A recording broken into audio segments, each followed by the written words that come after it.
Hello and welcome to our last Decision Fest panel of the year, which is exploring new frontiers in decision optimization with GPU acceleration. My name is Haley. I'm part of the Nextmv team supporting today's event, which features a conversation among Carolyn and Ryan from Nextmv and Preethi and Burcin from NVIDIA.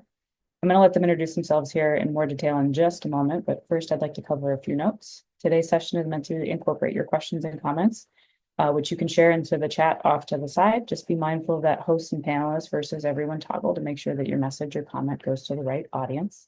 There's also a Q&A feature at the bottom of your screen that you can use. A few of us from Nextmv will be monitoring that, and we're happy to help surface your questions for the panel throughout or during the dedicated Q&A time at the end. Our time today is also somewhat flexible. We may end at the half-hour mark, but we may continue on to about 45 minutes past. If you're not able to stay for the whole session, don't panic.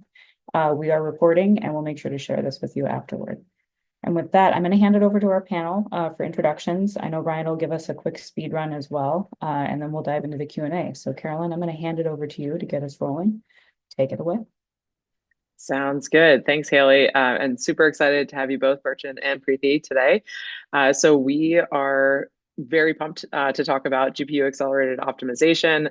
As Haley said, my name is Carolyn. I'm the CEO here at Nextmv, and I've spent most of my career working in analytics and decision models at a variety of different places, from military industry all the way to meal delivery logistics. So I'll hand it over to Ryan to do a quick intro, and then we'll get going from there. Thanks, Carolyn. So I'm Ryan. I'm also co-founder and CTO here at Nextmv. My background, I started my career in software development for quite a while before I transitioned into operations research. I cut my teeth at MITRE organization, first doing that, and then have been working the last many years now in real-time delivery operations before we started Nextmv. Preethi and Burcin, passing it on to you. Hey everyone. My name is Preethi Maulik. I'm the product manager for NVIDIA cuOpt. Have a background in software optimization, applied math, and software engineering, and I'm really looking forward to the session. Thank you. Burcin. Hey, Burcin. I think we may have lost you for a second there, but if you don't mind giving a quick intro, that'd be great. We may also be having internet issues. That is okay. That is okay. We'll have him intro himself on the other side of the demo. So that's okay. We'll just continue on here. So Ryan, before we get into the kind of the what, why, and how of GPU accelerated optimization, I figured we could dive in really quick to an example of NVIDIA cuOpt running as a application in Nextmv. So if you could kick us off with that, and then we'll come back and get Burcin set up. Sounds good. And can you see my screen?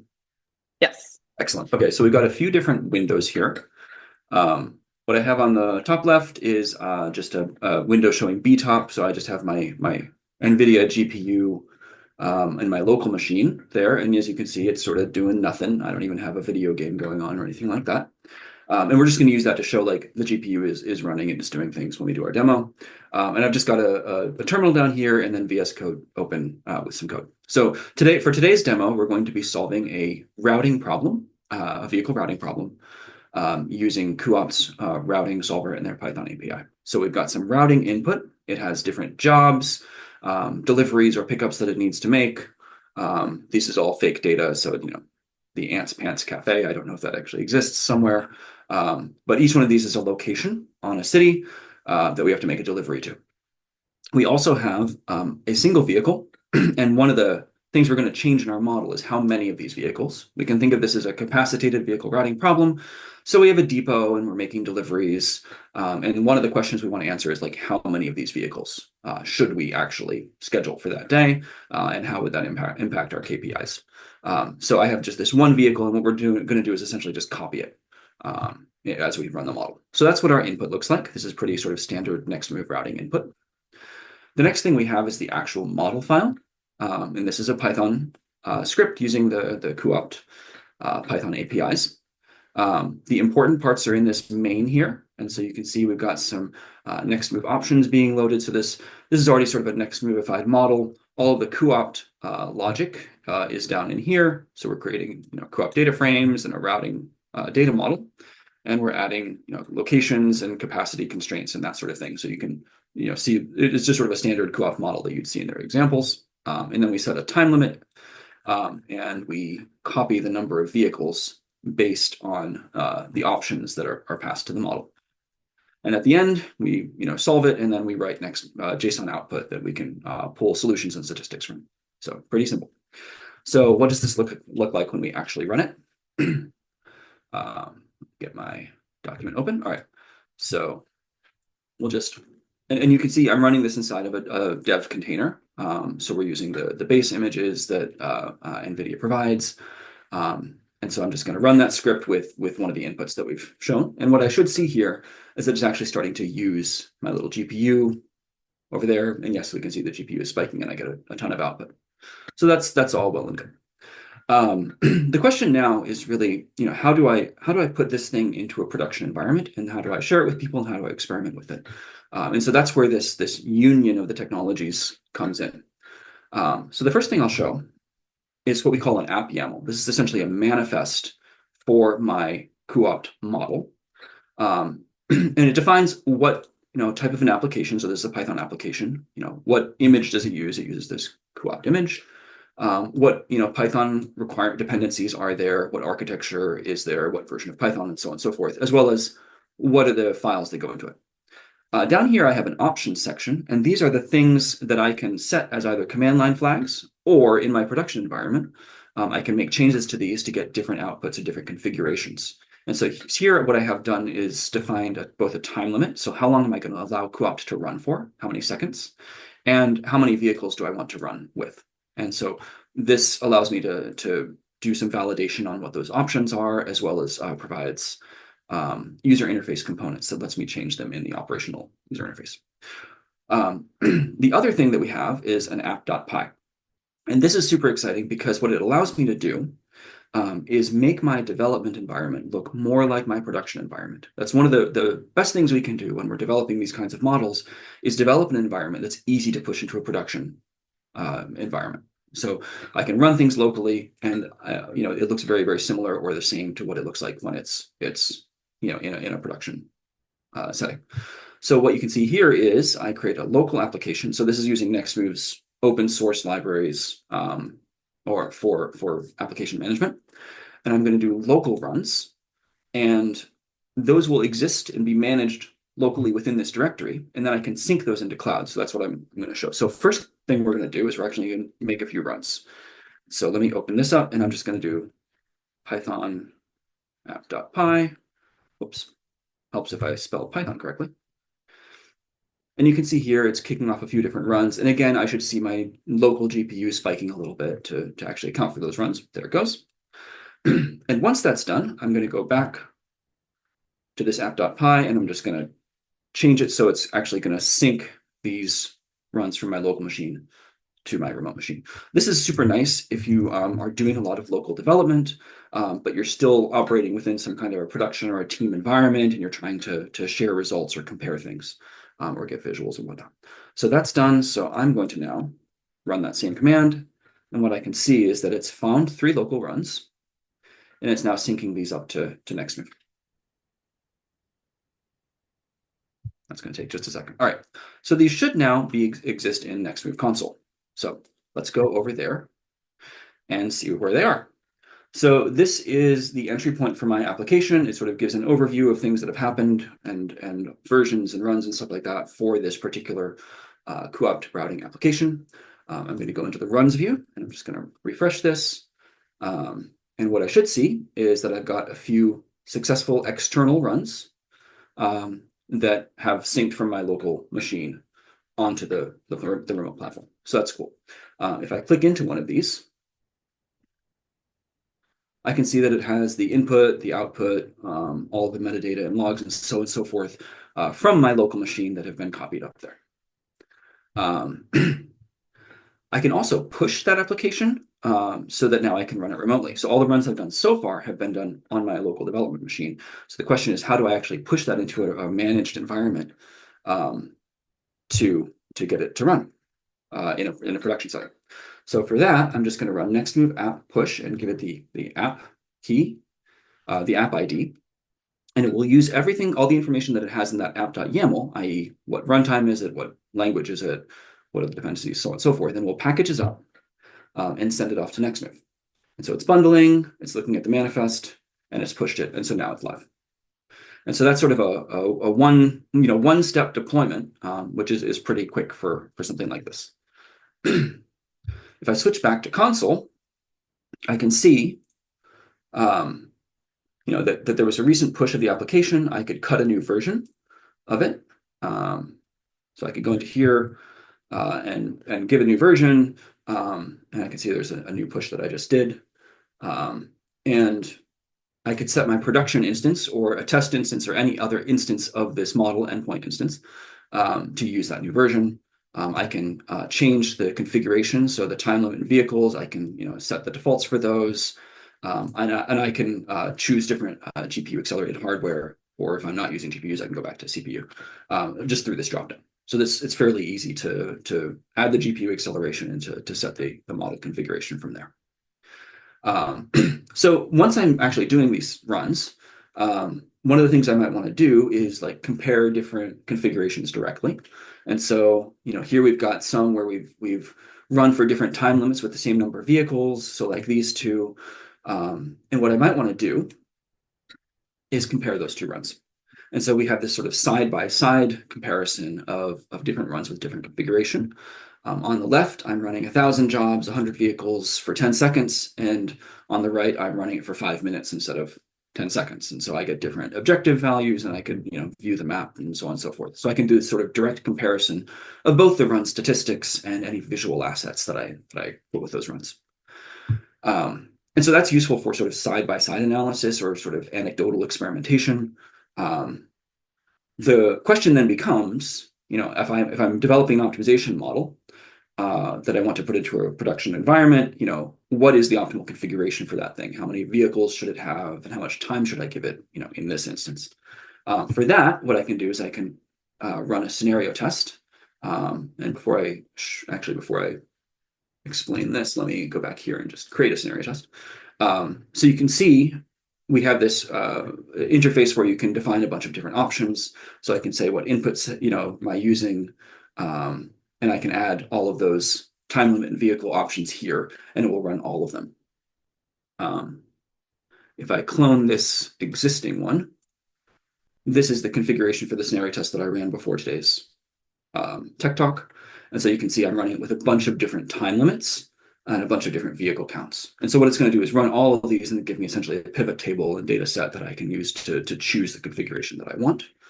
And you can see here, we're varying from 100 to 300 vehicles with different time limits, and we're minimizing costs, so lower objectives are good. And so, now we sort of have a sense of what the trade-off for longer running and adding more vehicles is. Yeah, no, that's awesome. And it really, I think, highlights, how you can leverage, right, cuOpt for larger optimization problems, and you can benefit, right, a lot from that GPU acceleration. So Preethi and Burcin, I'm super excited to jump in here. Burcin, I know you had some issues with your internet, so maybe if you could give a quick intro for yourself, and then we'll dive in to kind of all the specifics and fun stuff about cuOpt. Sure thing. Sorry about that brief loss of connection there. No worries. Yes, so I'm Burcin. I'm a Senior Developer Relations Manager at NVIDIA. I've been in this role for about 3 years now, and working with the cuOpt product library, cuOpt team for the past year and a half. And previously, I was a professor of business analytics and professor of data science in various academic organizations.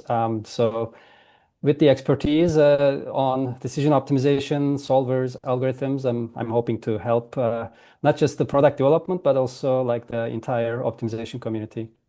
Thank you. No, that's awesome, and it's been really exciting to see NVIDIA pop up at like the Informs conferences and a lot of the optimization focused conferences in the last couple of years. So maybe if we can take a step back, so we saw things going live, obviously with Ryan's demo, and really taking that cuOpt modeling and optimization engine, right, plus NVIDIA, infrastructure, and the orchestration of Nextmv really gets you to the point where you have that application that you can run and interact with and is behind an API. If we take a step back, can we start maybe talking about the lay of the land regarding NVIDIA's investment and interest in decision optimization? Where did it start? What can you tell us about the past year? You've had a lot of exciting announcements over the past 12 months. So maybe, Preethi, if you can kick us off there, I would love to hear a little bit more about that. Sure, Carolyn. Thank you for that question. It's always exciting to talk about where cuOpt started from. So it started about 4 years ago when there was a pandemic crunch and there was a lot of supply chain friction. We decided to actually take a sliver of the scope for vehicle routing problems specifically and try that on the GPU. So we parallelized local search, heuristics, meta heuristics, specifically for the VRP problem.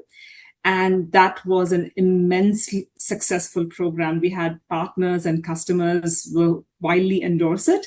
And VRP, which is our vehicle routing problem solver, also has 23 world records. So with that success behind us, we decided to expand the scope for optimization. We moved on to linear programming.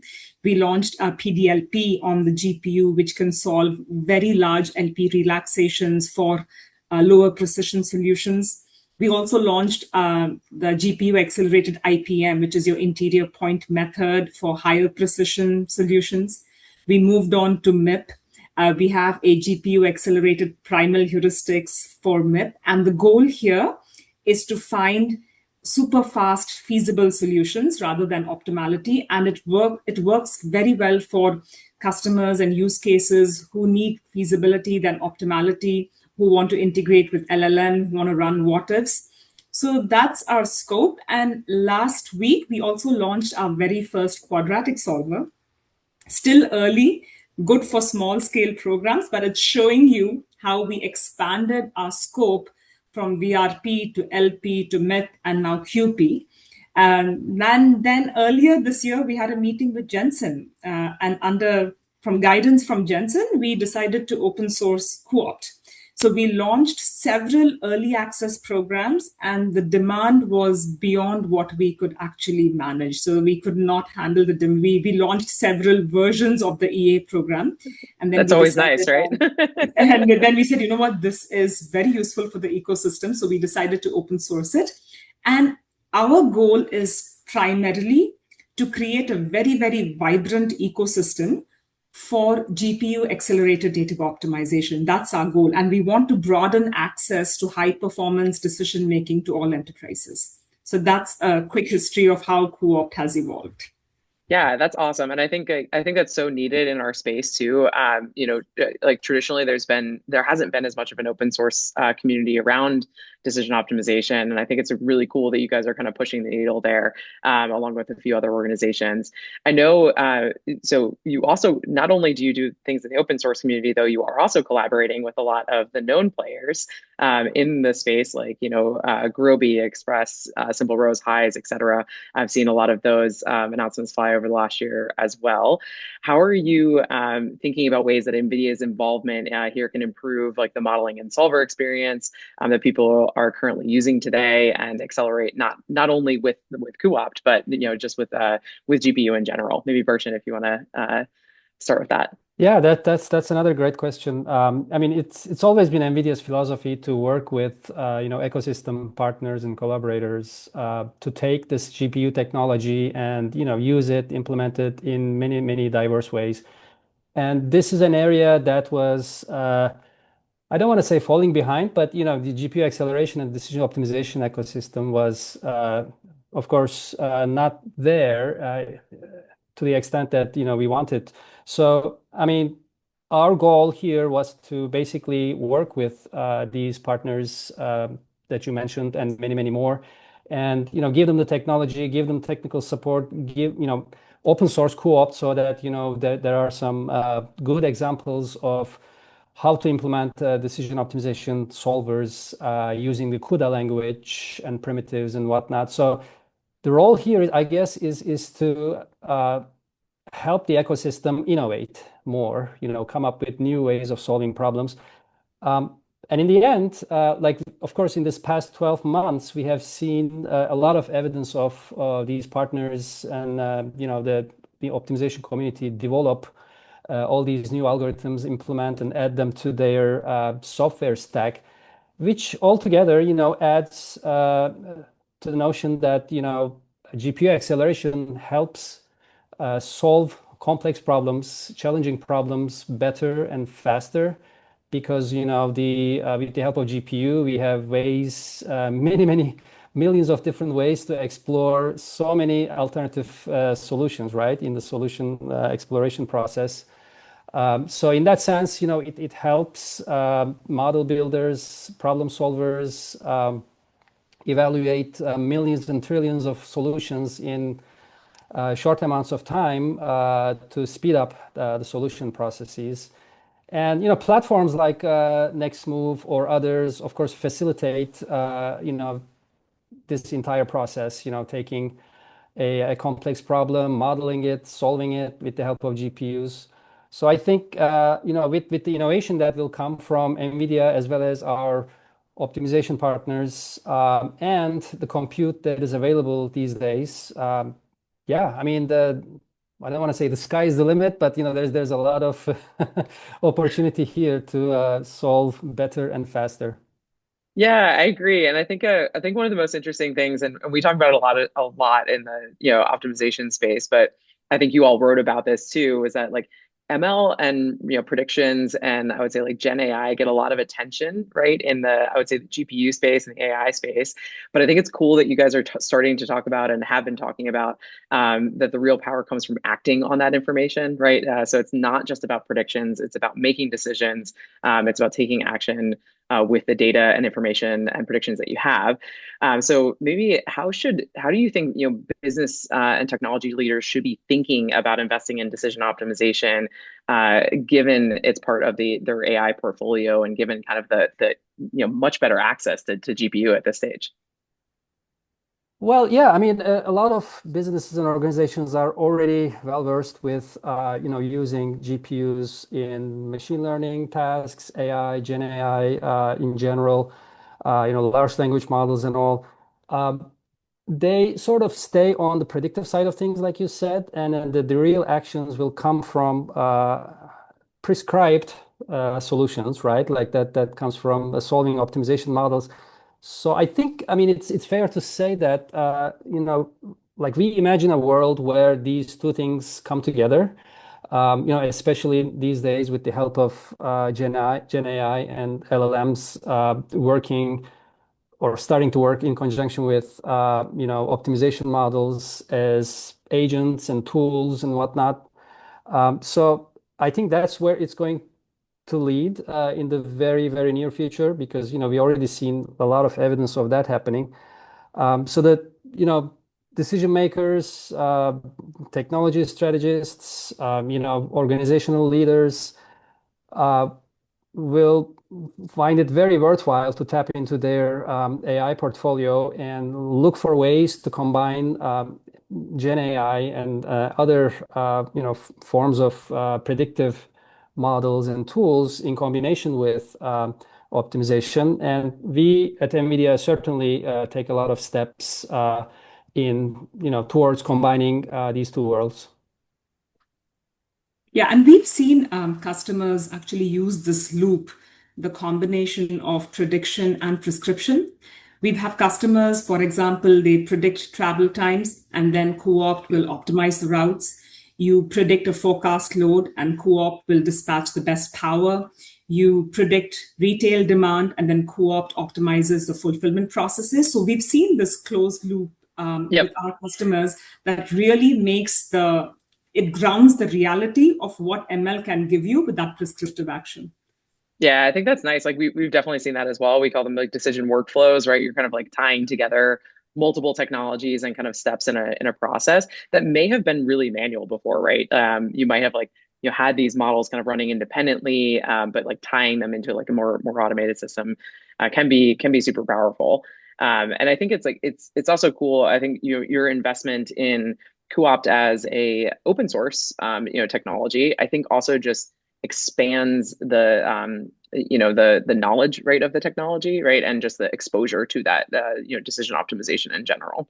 Yeah, if we could go back to the open sourcing a little bit, I'm old enough, so I'm old enough to remember when sort of two things were true. One, the what was available in open source for optimization was not nearly as high quality as it is today. There's been this massive accelerant over the last few years with cuOpt coming out and Highs and Skip also open sourcing, among others. And then the other thing being that conventional wisdom was that you didn't do optimization on GPUs, right?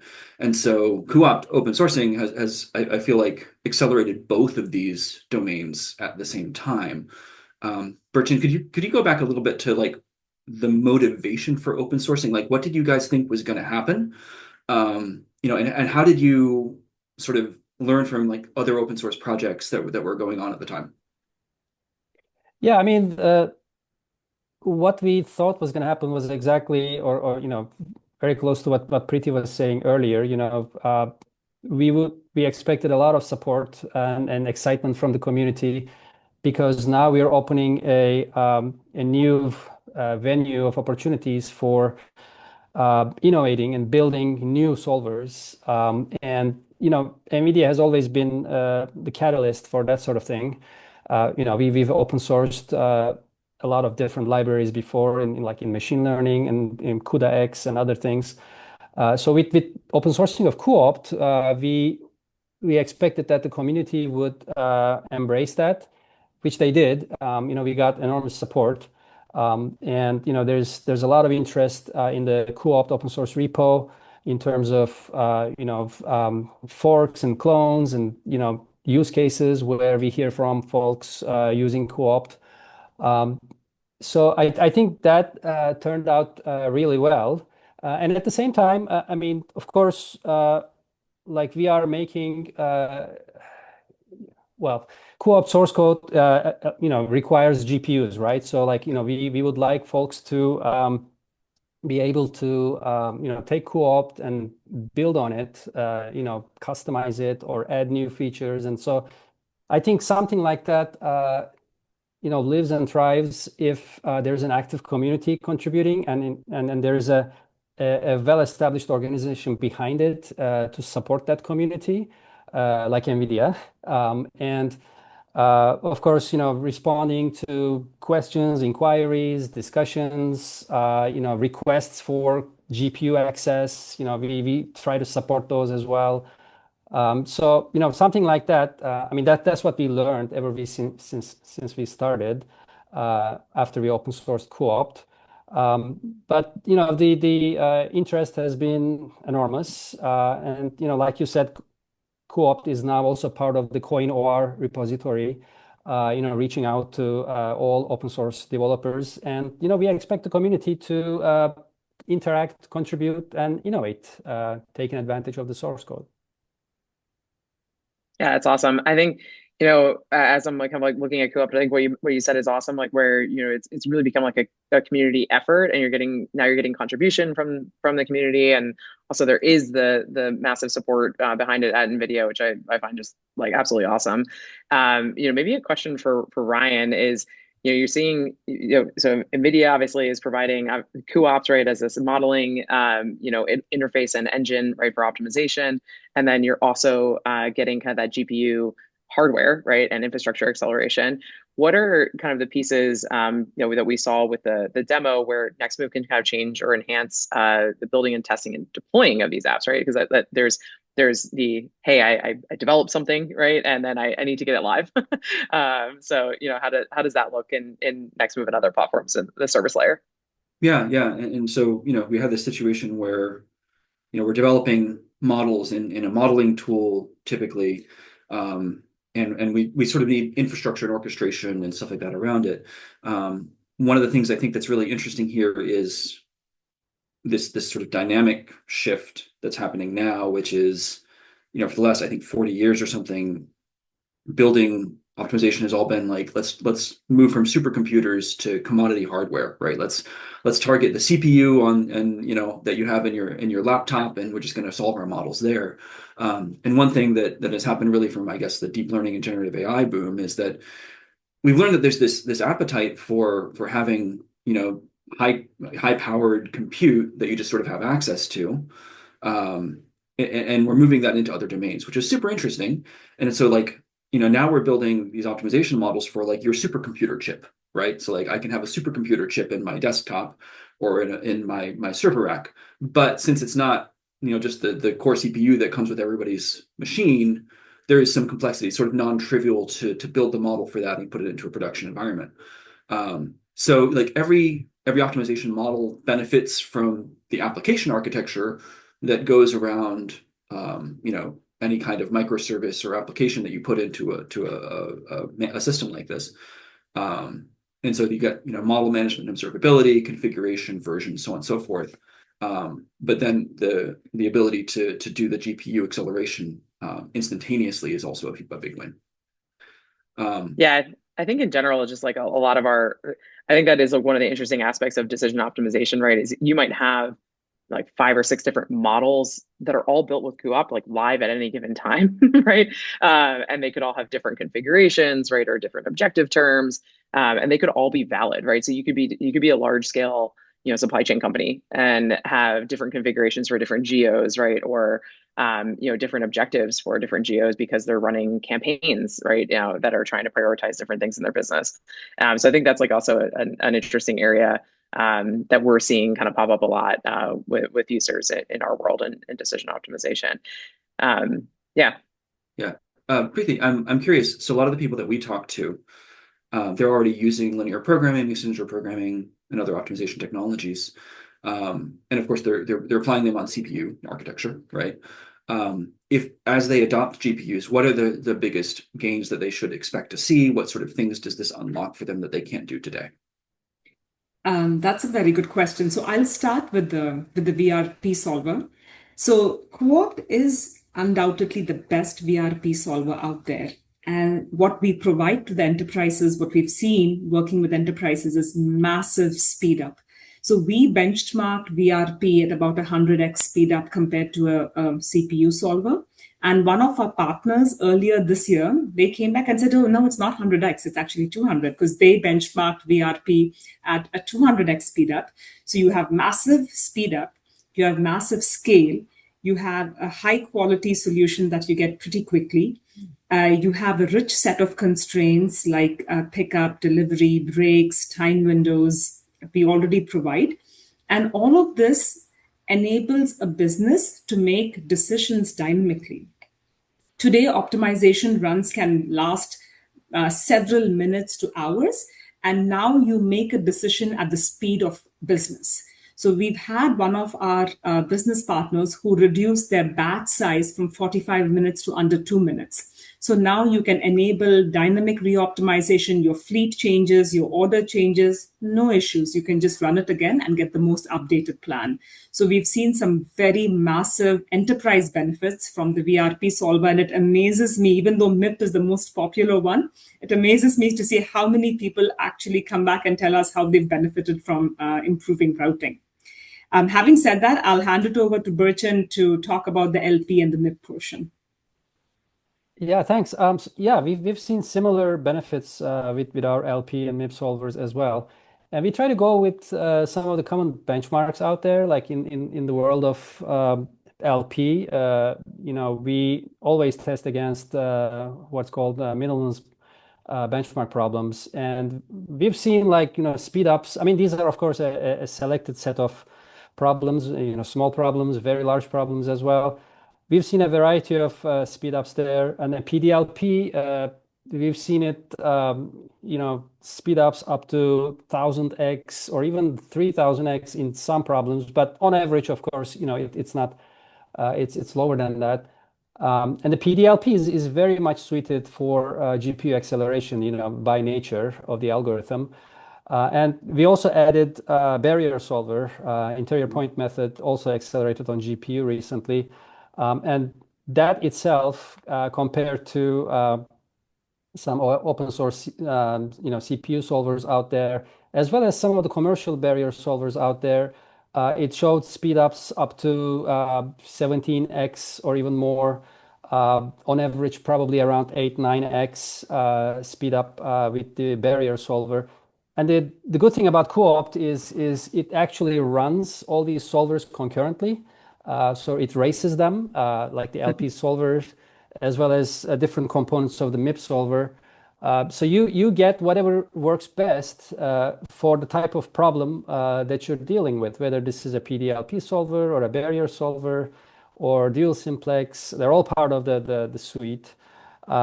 And on the MIP side of things, we're still working on the MIP solver, adding features, adding some key components to the actual branch and cut procedures.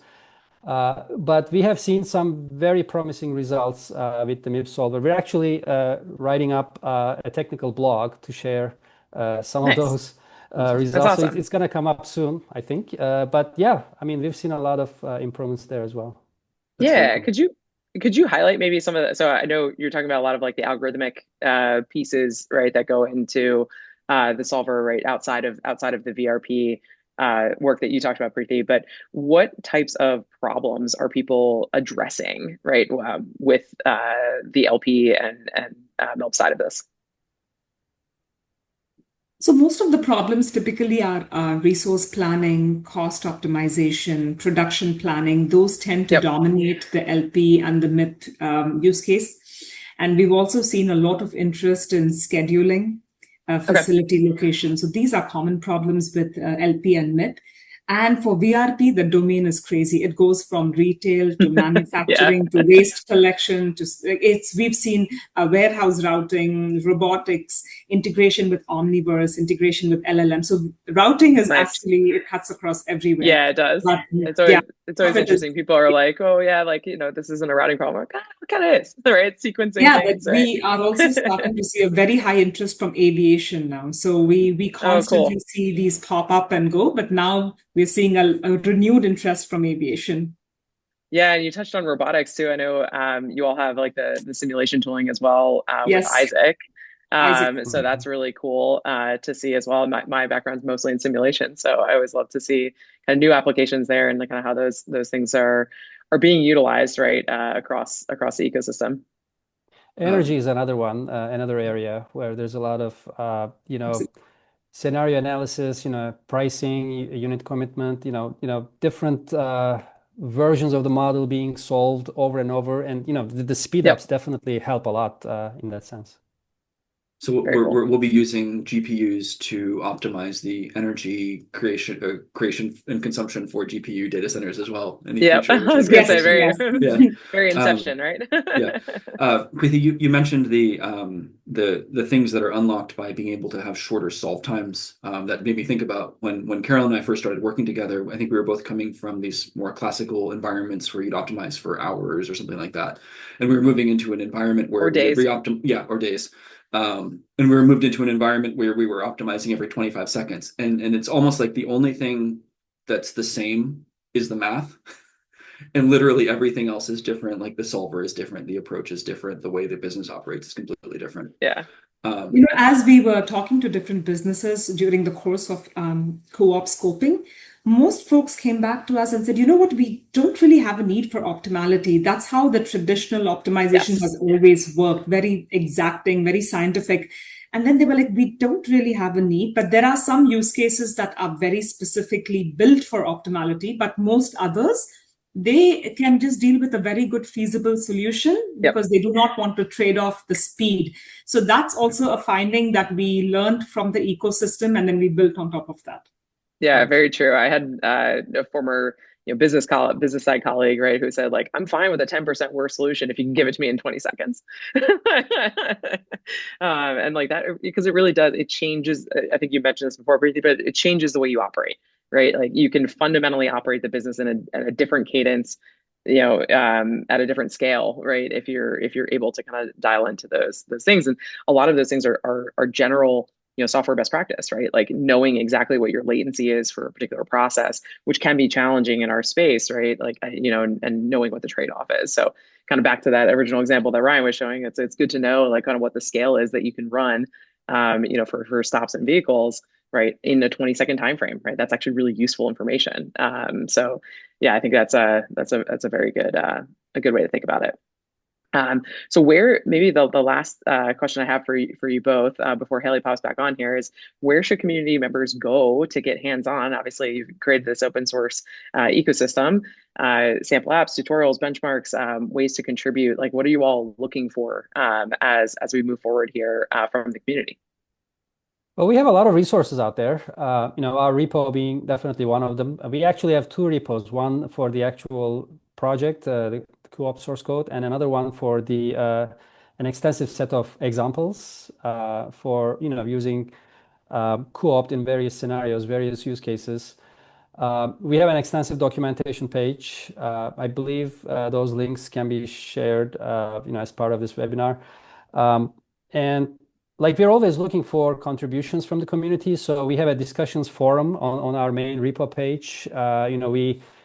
We invite the community to ask questions, challenge us, and our engineers and developers, with algorithmic questions and feature requests and whatnot. And we are eager to sort of get those requests and respond to them. We just want to make this, very active collaboration with the entire community so that, we can keep innovating. Yeah, I love that. Well, I think we're about at time. So Haley, if you want to kind of close this out here, that'd be great. Yep, that's my moment to reappear.